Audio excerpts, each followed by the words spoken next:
YouTube, what is up? I'm Aries. Welcome to my channel. Keep it a buck. And for the listeners listening to the audio version only, um, this is a special episode because this is the first time this is video or podcast video is on YouTube.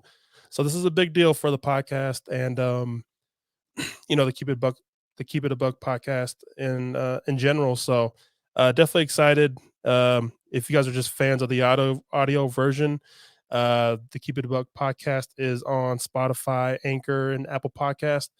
But you can also find me on YouTube now. So yeah, here to do a breakdown of UFC 277 that just happened yesterday. Um, you guys know I usually have my co-host Triton, who does the other, is my partner for these MMA episodes that we do on the podcast. But he's busy. He's a busy man, so it's just me alone breaking down this card, recapping this card. So it's definitely an exciting one. I think people were kind of shitting on this card when they saw it on paper, but this card I think blew off expectations of MMA fans, and yeah, definitely exceeded the expectations that everyone had for this card. Prelims delivered. The pay per view card was really good, I thought, and yeah. But let's get into it. If you guys want a more of a feel for me as a host and my brother Triton, we do have episodes on the podcast, of course, but you would have to go listen to that on Spotify. And then yeah, just get a feel for us as fans and MMA fans and the knowledge that we have of the sport.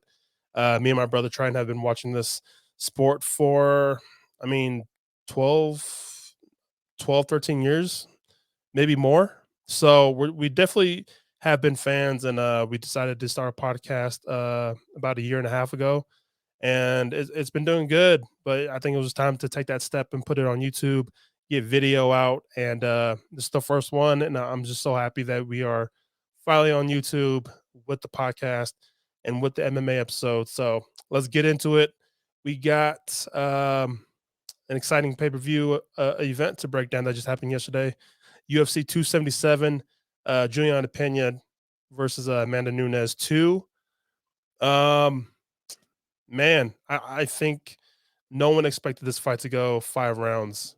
If you did, you lying to yourself. But I mean, going into the fight, right? I knew Amanda was entering this fight healthier. She said she had a leg injury going into that first fight.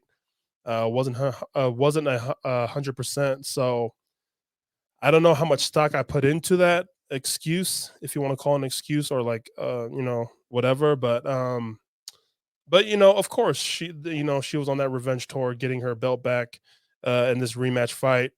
I did pick Juliana Pena to win this. I'm not gonna lie, I did. I was riding high just based off her confidence and the confidence of beating Amanda in the first fight. Um, her confidence that she built, that she was able to stand and trade with Amanda in that first fight, eat some of her punches. Um, I just thought Juliana Pena felt what it was like, and I think she experienced a lot in those 1.5 rounds of fighting Amanda in that first fight. I think she experienced a lot. Um, but she just had this strong will, and she just had this confidence about her that I believed in and thought she was going to do it again. But you know, just the way Pena finished Nunes in that first fight, I thought her, I thought the way to win this rematch for Pena was to win on the ground and win in submission, the same way she finished Nunes in the first fight. I thought she would be. Uh, I think she just needed to be more smarter in her entries and entering that closing the distance, entering reckless. I know Pena can get reckless with the way she was throwing, the way she does throw in many fights, and getting in the clinch and taking it to the ground. I thought that was the way for Pena to get the fight. But getting to the fight now, right out the gate, we saw Amanda be patient. Even though Amanda had Pena hurt multiple times in this fight, Amanda knew she was the stronger fighter. She had the power to end this fight whenever she wanted to. But I feel like Amanda wanted to end this fight. Um, I feel like Amanda, if she wanted to end this fight, she could. But um, but I think Amanda wanted to prove the point that I can go 5 rounds. I can weather storms. I can correct the mistakes I made in the first fight. And I'm not going to lose my cool, go off the rails, just go balls to the wall with, throwing reckless and being reckless and striking.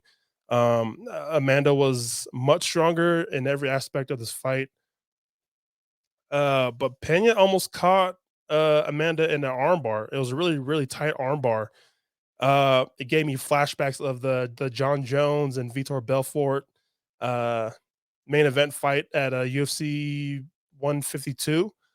If you guys haven't seen that one, John Jones almost lost his belt to Vitor getting caught in an armbar. But Amanda escaped and continued to the ground and pound, and Amanda looked confident in Pena's guard, even though almost getting caught. She went back to it and dominated on the ground. Um, one second. Um, there was a moment in the fight where that was just so frustrating to watch. Amanda landed the same right hook 3 times in a row on Pena. It was like a hook, it was like a short hook, but she landed the same punch on Juliana Pena 3 times, and all those 3 times, Pena hit the ground every time. Uh, Pena rushed in with punches, overextending and leaving her chin up in the air, as she always does. And that right hook, that short right hook, was just catching her on the temple of Pena, um, putting her down every time. And I was so just frustrated watching that. I was just wondering if when was Pena going to make this adjustment to stop entering like this? You know, uh, I feel like that was the desperation maybe.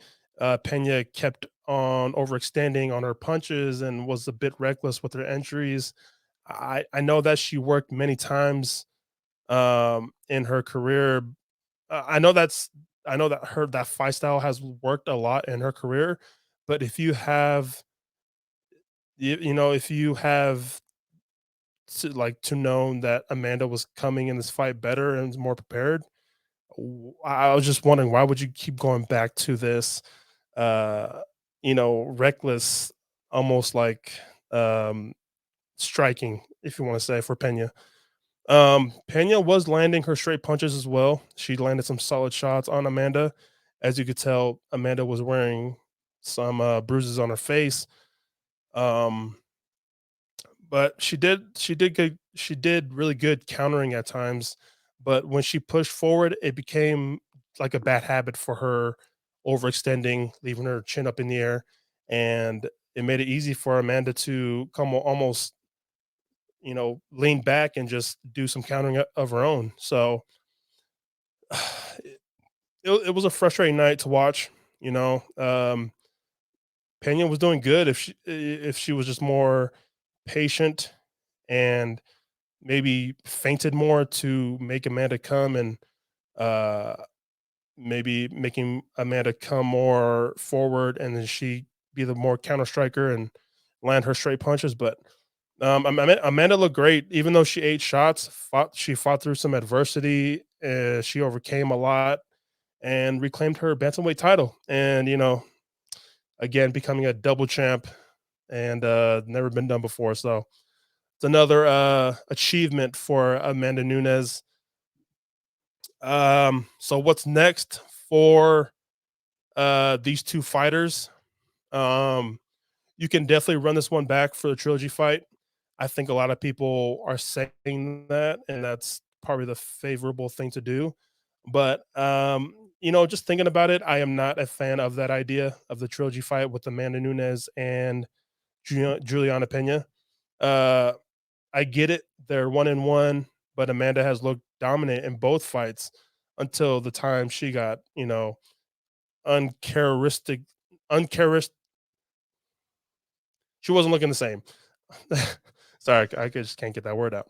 But she just started acting like not herself um, in that first fight, and that she started fighting a way she never has in the first fight, and that led to her getting rocked by Pena and taking her down and getting the submission win for Pena. And I don't Pena is the only one to take Amanda shots and have the just be so brave to stand up towards Amanda and just be willing to, you know, trade and fight with Amanda.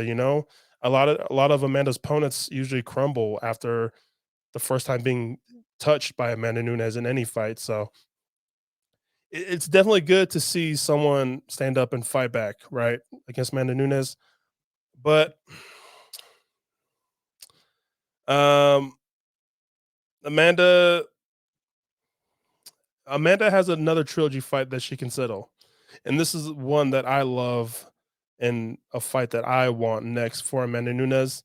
It's a trilogy fight with the women's flyweight champion Valentina Shevchenko. I believe Valentina won one of those fights against Amanda. Judges didn't see it that way. That's why Amanda is 2-0 versus Valentina. But those were very close fights. That's a trilogy I want, especially with Valentina running through the women's flyweight division. Even though her last fight was, debatable with Talia Santos, I like that trilogy fight more than the Pena one. So I'm ready for the two divisions to clash with the flyweight and bantamweight women's divisions, and I'd like to see Shevchenko get that trilogy fight. Okay, on to the co-main. Um, Kai Kara France versus Brandon Moreno 2 was the co-main of UFC 277. Going into this fight, both fighters have grown so much since their first meeting in 2019. There, where Brandon Moreno won a decision, but I thought Moreno's volume was going to be still in this fight be trouble for Kai. Moreno throws his first intentional strike, and then it's what follows after that first strike is just two, three, four more strikes that land on so many different levels: the head, the body, the leg. Moreno just throws so much volume at you. And I thought Kai, even though he has improved since their first meeting, was, I feel like he needed to uh, lead the dance in this fight. I thought he needed to lead the start first with the strikes. Um, but it's just the volume thing with Moreno that I thought was still going to give Kai Car France more problems in the rematch. Um, I felt like I don't know. Let's see. Anyways, we'll get into the fight. So Kai, starting the fight off, came out wanting to damage the lead leg. Kai threw like a good amount of leg calf kicks out the gate. Um, of throwing the calf kicks towards Moreno. Moreno usually fights with a wide stance, so I think the older stance of Moreno could have, if it showed in this fight, I think Kai would have landed more of those shots, those calf leg kicks.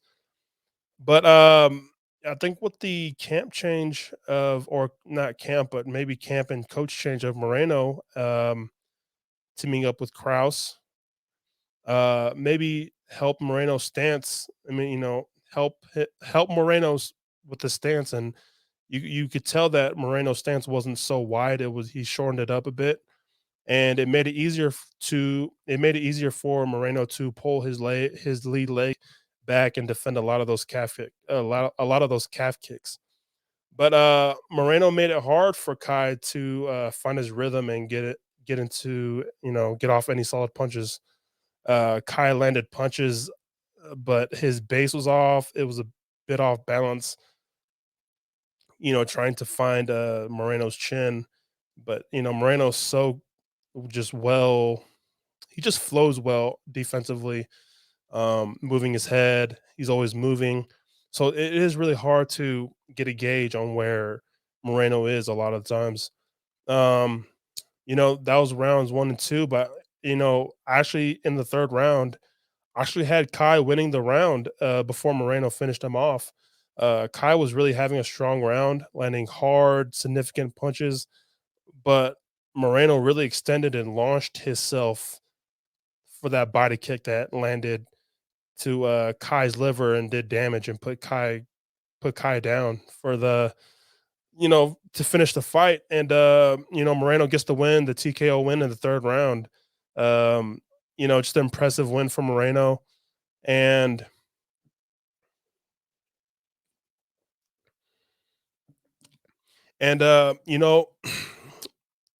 what's next for Moreno? I think we all know. Um, it's that Figgy it's the Moreno versus Figgy Figueredo fourth fight for the title. Um, it needs to happen. It should have happened instead of this fight, I believe. But yeah, it's time. Brandon Moreno versus Davison Figueredo for the flyweight championship. Um, for Kai Kara France, I think where he should go after this is maybe revenge his loss versus Brandon Royval. I think Royval's coming off a loss too. I believe. I could be wrong, but I think that's a good fight for Kai Kara France to go is just revenge that Royval loss. And yeah, um, okay, next fight.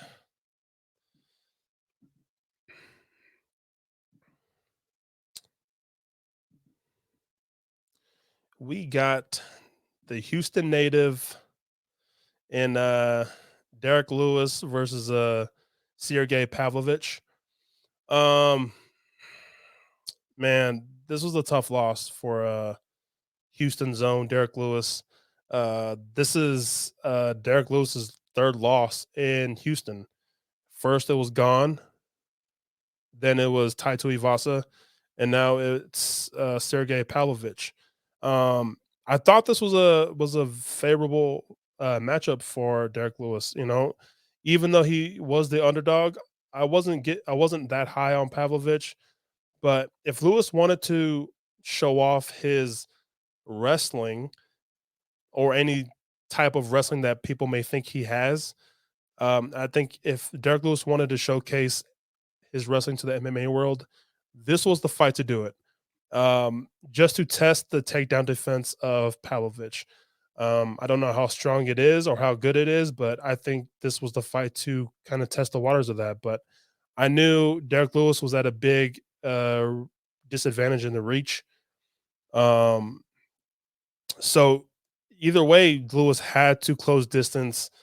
So it made sense for him to close distance and hopefully get in the clinch and hopefully get a takedown, maybe to see if Lewis has this you know this wrestling that people talk about sometimes or wish he showed. Um, yeah, so I thought this was a fight to do it, but that wasn't the case, and we got the good case of Derek Lewis swinging and banging, and he was definitely on the bad end of that exchange. Um, within the exchange, Pavlovich comes with a right or a left. I think it was a right, and it just clips the chin of Derek Lewis. And yeah, Lewis was on skates, had him hurt bad. Uh, Derek Lewis face plants, and you know the ref stops the fight, but Lewis popped up and was arguing to the ref that it was a bad stoppage. Watching it live, I agreed with the stoppage. Um, Lewis did the face plant. I thought it was done, but when the ref stopped it, he popped up like everything was okay, arguing the stoppage, right? So he seemed fine.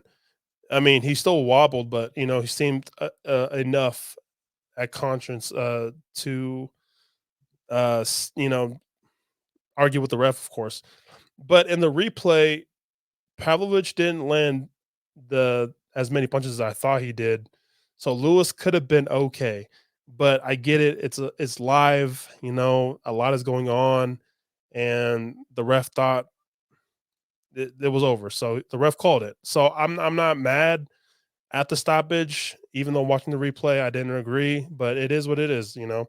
You be in that position and see what you do in the ref's position, okay?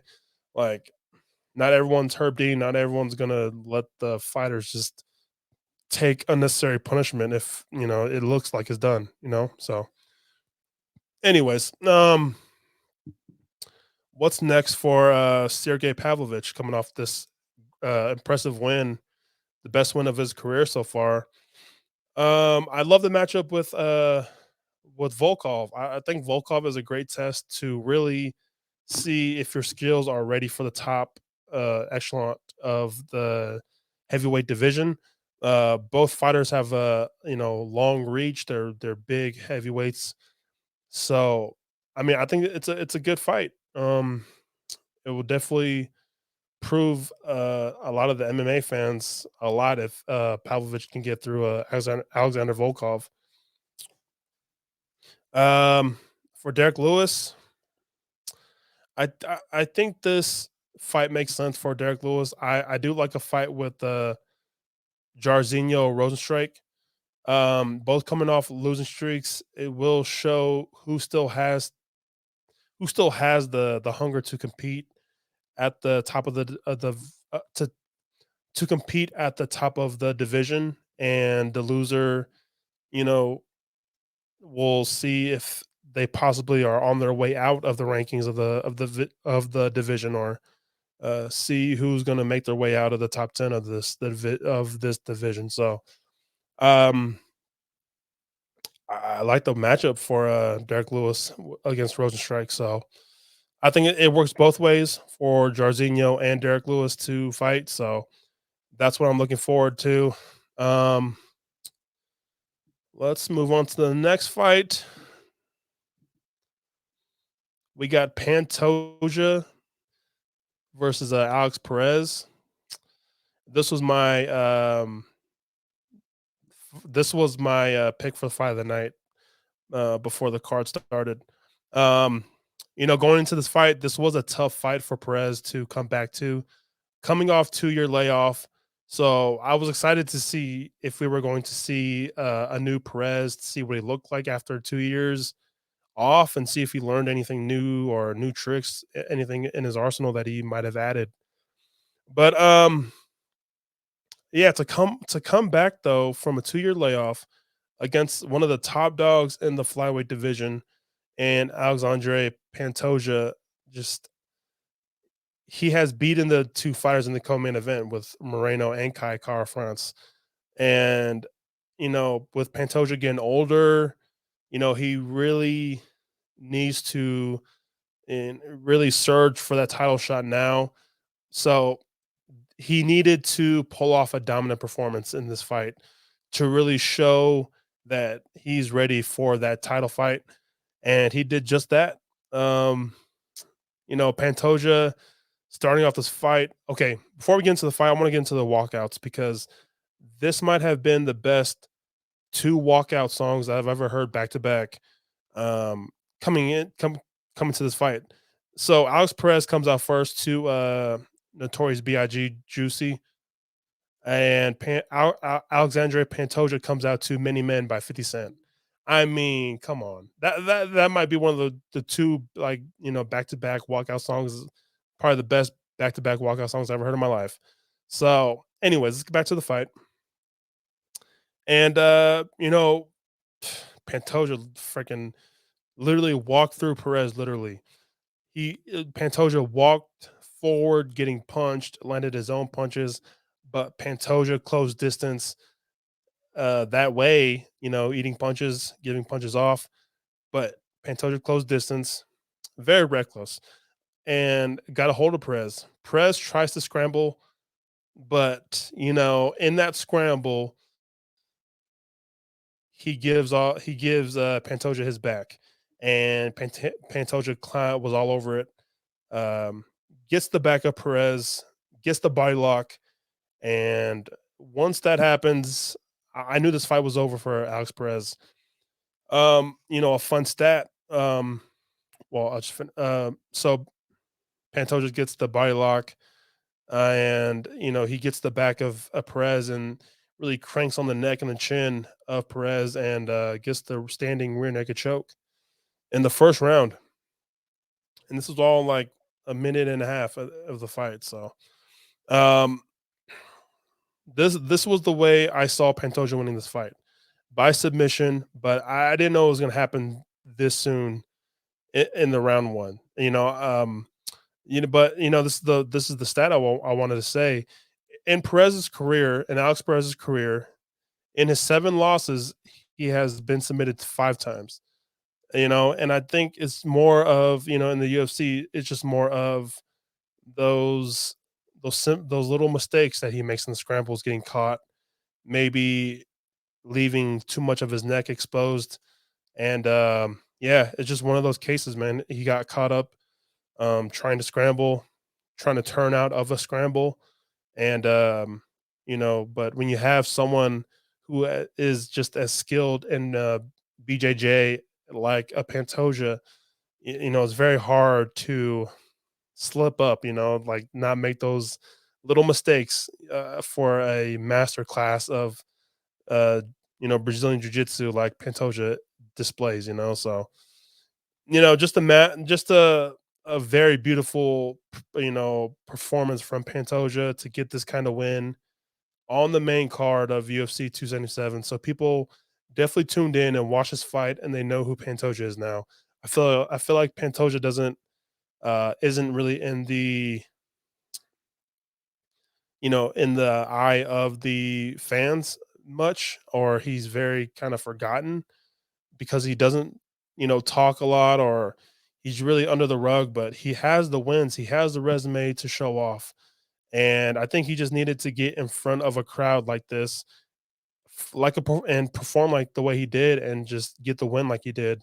Uh, it was exciting for how long it was, but Pantoja, now many more know who Alexandre Pantoja is, and yeah. So let me get one more drink. Hold up. Okay, what's next for Pantoja? Pantoja should be getting the winner of Brandon Moreno and Davison Figueiredo. That should happen. Um, he has a win over Moreno already, and he lost to Davison Figueiredo back in 2019. But riding a 3-fight win streak, Pantoja deserves to wait for the winner of that fight, and he deserves his title shot, man. It's time for Pantoja to get that shot at the flyweight title. Um, but for Alex Perez, um, since he has been away for 2 years, there's been some change in the division, and some fresh faces in the division. And I think the flyweight division is making some noise right now. I think it's been exciting for the past few years. The flyweight division has really made a great comeback, because I think people kind of read off this, or kind of wrote off the division after Mighty Mouse left, and you know Cejudo kind of left the division as well, and left the UFC. I think people thought the flyweight division was just going to crash and burn, but it's alive and well, and then probably only getting more exciting. So, but anyways, Alex Perez, I think Alex Perez should be looking to rebook the fight with Machinel. That fight has fallen out like 5 times. It's like the Khabib and Tony Ferguson fight that just never happened. This fight has never happened. It's been rebooked. It's been canceled and rebooked and canceled and rebooked. A lot. So I think they should try to do that. Alex Perez versus Machinel, and yeah, go from there. Okay, the fight that opened up the pay per view. Um, Magomed Ankalaev versus Anthony Smith. Um, Man, I picked Anthony Smith to win this fight. I thought it would be easier for him to make this a dirty fight almost. Not dirty, but kind of make Ankalaev uncomfortable and make him slip up. Smith was very welcoming to being a counter fighter in this fight, but couldn't really get into distance to land those punches or land effective punches at that. But man, Magomed Ankalaev, he just keeps everything close, right? His guard, and when he's striking, he's just so fundamentally sound. He keeps everything close. He won't wow you with the strikes he throws, but still has solid power in his hands. He has great kicks. I think his kicks are very underrated. Um, but along with that is a very strong defensive takedown defense, and not bad in the grappling aspect of things as well. But in this fight, Smith hurt his leg or ankle in this fight. He tried to continue the game plan, with the injury that he had in this fight, but with that injury happening, I feel like he kind of got desperate, and I think he needed to.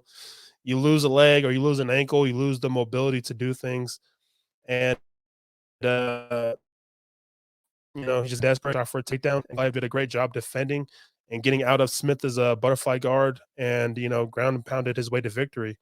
Um, and Goliath looked like he got untouched really in this fight, and he looks fresh to fight at the end of this year possibly.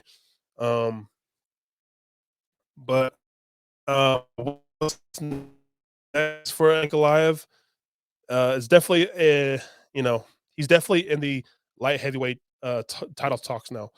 You can't deny this guy anymore.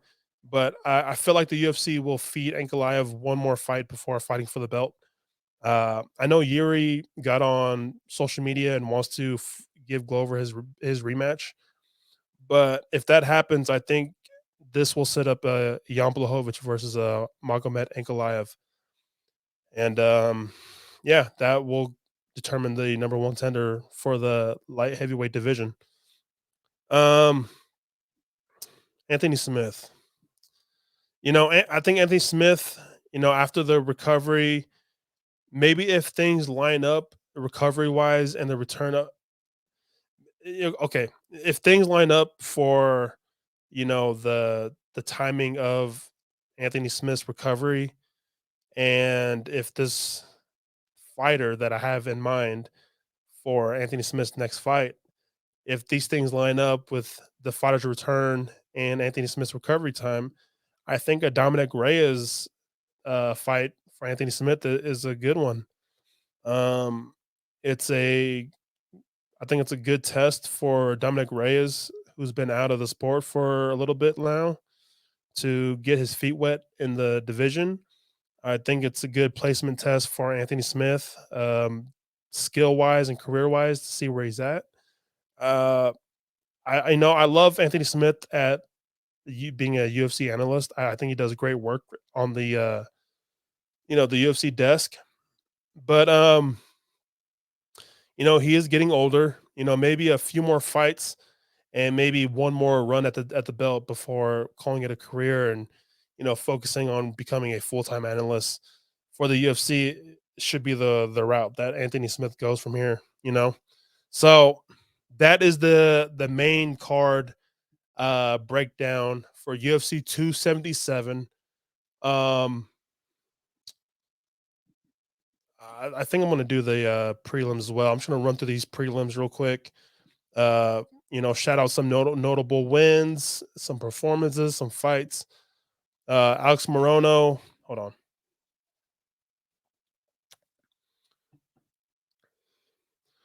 Okay, Alex Morono versus Matthew Semmelsberger.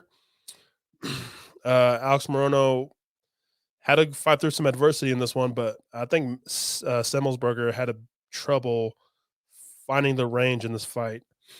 Um, I think he found it too late. He did hurt Morono with the flying knee, I think it was. But I think when he had Morono hurt, he decided to clinch, and then after the clinch, he gave Morono space to, I don't know why, but he didn't continue that pressure when Morono was rocked after that knee, and Morono recovered, had a great showing, um, unanimous decision win from Alex Morono. I actually had Alex Morono winning this fight, even though he was the dog in this fight. But yeah, next fight, the performance of the night for Drew Dober versus Rafael Alves. If you didn't already, I think Drew Dober's chin should be in like top 10 of the UFC right now. This man ate punches. This man ate strikes, heavy strikes from Alves. But Drew Dober fought through it and landed a nasty kick. Was it a kick? Yeah, I think it was a kick to the liver of Alves to put him down in the third round. Alves is a very explosive fighter. Um, but there's something up with these Brazilians, like these Brazilians, like a Jose Aldo, like very explosive, um, great strikers, right? But they're they they're so explosive, but they don't keep in mind the cardio and the gas tank that may be emptying a little too fast when they decide to explode, so fast in the first rounds. But when the fight goes past the first round, they got the second and third, in the fourth, fifth, or whatever. You know, they don't have that same juice. It's kind of uh, they stop throwing with velocity and then their punches. They stop throwing so quick and heavy. They start slowing down, and I think that's what happened with Rafael Alves. He emptied out his gas tank in the first round, and the second and third, even though he ended the second round strong, he was so just relaxed and welcoming Drew Dober into a striking fest. But Alves didn't have enough gas to throughout the same strikes, but with power behind it. So great win for Drew Dober. Happy he got the performance of the night as well. This man keeps racking up these performances of the nights, these bonuses. So man's making money. Uh Next fight was Dontel Mays versus Hamdi. I'm not even gonna try to pronounce that last name. But I think people were like really counting on Hamdi to win this by wrestling Mays, but I think Hamdi surprised a lot of people with how fast and how strong he is in the striking, and he looked like he's been striking for a long time. And I think Dontel Mays was a bit surprised in that first round. Mays getting touched up. Uh, Hamdi wasn't really showing his wrestling in that first round. It was basically all stand up fight, but Mays was looking like he couldn't get anything off in this fight in the first round. Won the second round, of course, and Hamdi even hurt. Well, Hamdi only really fought with one eye from the second round and third round, but still pulled off the split decision win. I agreed with the decision. I actually had Dontel Mays to win this fight, but yeah, he blew my parlay. So whatever. Next fight, Jakar Close versus Rafa Garcia. I think if Rafa Garcia had a full camp for this fight, I think Rafa Garcia gets this win easy. Uh, yeah, Jakar Close didn't impress me a lot in this fight. I thought that this was going to be a bit of an easier one. I know Garcia is an animal, but I thought Close was going to show that there's a bit levels. I thought he was going to win in more of a dominant fashion, but yeah, he didn't. And I think Garcia wins this fight if they run it back with a full camp. Um, next fight. This fight was the end of the early prelims. Michael Morales versus Adam Fugit. This was probably my fight of the night. Um, or one of them. But this is a great signing for the UFC. Adam Fugit making his UFC debut versus probably one of the best top 10 prospects in the UFC, and that's Michael Morales. But man, Adam Fugit brought the fire to Morales. I thought Morales was dying out. I thought he was getting fatigued because Morales puts so much into his punches. Every strike is thrown with like 80% to 100% of power. I think if he just, you know, works his jab and sets things up with the jab leading, I think Morales could do a lot more, you know, impressive things on the feet instead of kind of emptying his gas tank with every shot, trying to go for that haymaker knockout shot. But Adam Fugit got hit with some punches from Morales, but Adam Fugit was not backing down from the guy. Fugit stuck around for until the third round until he got TKO'd. But I think this is a great signing for the UFC and Adam Fugit. I think Fugit is going to uh, be a very exciting fighter to watch, and I can't wait to see Adam Fugit in the near future. I think he's going to be I think he's going to be problems for his next opponent. I think from this fight, I went into this as a Morales fanboy, and then I left with like a lot more respect for Adam Fugit and more excited about Adam Fugit's future in the UFC. So there's that. Morales gets the third round TKO. Jocelyn Edwards gets an impressive. Okay, I shouldn't say impressive. A very frustrating split decision win over Jiyeon Kim. I think this fight was a fight for their jobs. Um, I know it was a fight for Jiyeon Kim's job because you're riding a losing streak. Um, I didn't know how big Jocelyn Edwards was until I saw her in this fight, and Jiyeon Kim looks so small. Like, didn't even look like they were in the same weight class. But um, you know, anyways, Jocelyn Edwards did what she needed to do to get this one over Kim and gets a split decision. Uh, uh, um, Nikolai Negumereanu versus Eor Poteria. This is a great fight for Nikolai. Gets the finish in the second round, but really dominated this fighter. Nikolai dominated with his wrestling, and mixing in his striking with his wrestling, it was just too much for the UFC debut of Eor. The 205 light heavyweight division has fresh faces as well, and Nikolai is making his name for himself out here.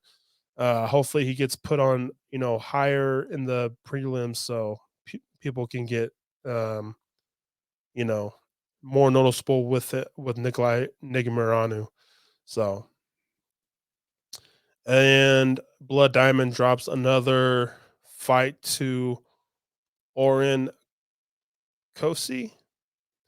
Um, but yeah, Blood Diamond trains with Izzy and City Kickboxing and all that. Um, his takedown defense was a bit better, but Kosi won this on the ground, I think. Um, Blood Diamond has a very awkward head kick that he threw, but landed somehow, some way it landed, and it had Kosi in trouble at times. But yeah, that's the fight. I mean, that's the fight card, guys. That's the whole recap for UFC 277, full card recap. Uh, Amanda Nunes versus Juliana Pena 2. Um, when I get another my co-host back, we will do um we will be dropping recap videos Sundays, or they will be dropping on YouTube Mondays, and then if there's a fight card if there's a fight card coming up, then we'll drop a breakdown video on Thursdays. So that will be the schedule going forward. Recaps dropping Mondays, breakdowns dropping Thursdays. So I'm glad I can get this video out, guys. It's been a long time coming for the podcast to hit YouTube. And yeah, man, I appreciate you guys. If you haven't already, go check out the Keep It a Buck podcast on Spotify, Anchor, and podcast as well. Um, so what the podcast is, yes, it's like half MMA, half UFC cards, breakdowns, whatever. But the other half of the podcast is just me interviewing special people in my life or that I know to come share their stories. And I think the people that I bring on are doing great things in their lives, and I think their words can encourage people who need to hear the positive stuff and maybe need some uplifting in their life. And yeah, there's definitely some great episodes on my podcast right now. For example, I had my brother DJ Chunk on. He's a DJ. Had him tell his story becoming a DJ. I had my mother on as a good Mother's Day episode. I had my sister on, who is a parent to my nephew, who has autism. So she gives her experience of being, a parent with a kid who has autism. Um, but many more, many more. I even had my history teacher come on and talk about teaching during the pandemic and stuff like that. So there's definitely amazing people that I have on the podcast, and there's going to be more coming on, and more amazing people coming on, and yes, more UFC episodes dropping, and just go check it out, guys. I appreciate you guys even tuning in for this. So go check me out, and yeah, that's it. Keep it a buck podcast. Keep it a buck MMA. Keep it a buck.